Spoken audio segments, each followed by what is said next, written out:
يا صباح الفل، عاملين ايه؟ الدنيا مولعه في مصر وانا لابس سويت شيرت، يعني حاول ما تركزش معايا. اولا كده نبتدي نقول سلام من الله عليكم ورحمه الله وبركاته. اهلا بيكم في ريل جديد مع بيرفكتو. زي ما قلت لكم امبارح، ان شاء الله ان بكره اول حلقه من حلقات الكوره هتنزل ان شاء الله على الساعه 8 بالليل.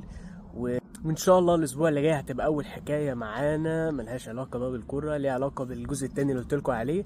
طب يا عم، انا عامل الفيديو ده ليه؟ عامله عشان هدف واحد كده، يبقى انا اتكلمت عن الكوره واتكلمت عن الجزء التاني اللي هي المشاكل والحياه، يبقى كده ناقص الحاجه الصغيره، اخواتنا الجيمرز.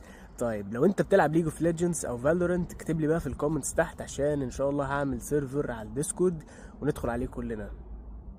نيجي بقى لاخر جزء في الفيديو، وهو التخمين. يا ترى انا في مدينة ايه؟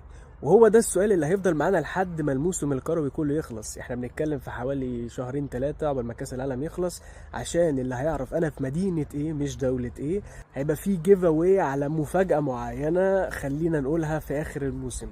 يلا لو عجبك الفيديو دوس لايك وشير. يلا ما تنساش تخمن.